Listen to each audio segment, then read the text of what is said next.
brings happiness, joy, a little bit of sadness. I formally apologize. You see the elders, some of them crying because they went to boarding school themselves. Federal Indian boarding school policy will always be a significant mark of shame on American history. The historic trauma that the tribes have gone through, we appreciated what he did. Just hearing him talk so detailed about what the boarding schools really were, what they all did, it brought us hope. It brought me hope that he can do something for those causes, like he can actually help us. It brings joy. But many in attendance did not share their sentiment. Midway through Biden's speech, he was crashed by pro-Palestine protesters, who bravely crossed one colonial border to protest another. What about the people in Gaza?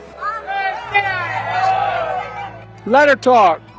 Let her talk. For obvious reasons, the protester was swiftly escorted off premises by police. Oh no, let her go. But Jake thought it would be a good idea to follow them out to get their perspective. I'm not, a tribal member or native. I'm Chicana, Mexican American, but I came out here because just yesterday I heard that Genocide Joe is going to be making an apology for the Indian boarding schools. It just seems ironic. While he's apologizing for that ethnic cleansing and that genocide that took place, at the same time he's enabling a genocide in Palestine right now. The number of civilian deaths and the number of babies killed and children being killed and women being killed and the ones who are missing under the rubble is disgusting. That our tax dollars are paying for this, all of it. For them to be supporting a right-wing extremist regime like Netanyahu's and Israel's government is like supporting Trump. It doesn't make any sense. They're Democrats. They should be better.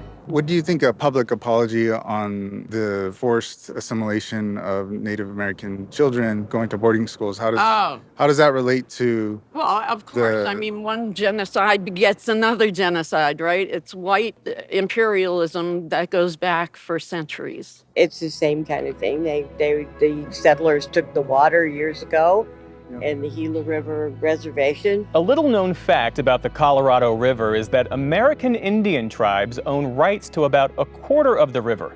In reality, for most tribes, there are only paper rights, not amounting to water they can actually use. They had native plants that they lived on that were healthy, and they had a good water supply, and the settlers, very similar to what's happening in Israel, that the settlers stopped the water. In the late 19th century, upstream users had diverted the Gila River to the point that it no longer flowed on the reservation. And, the reservation is still, they got the water rights back, but it takes a long time to recover from all the damage that was done. We're less than 2 weeks away from the official election day. Like, why did he wait until now to apologize? They are very aware that they are losing the Arab and Muslim American community as a voting sector. This current dynamic 2 weeks before the election is when you finally want to give a public apology. That screams exploitation, that screams desperation. Why wait until now to actually come to tribal lands?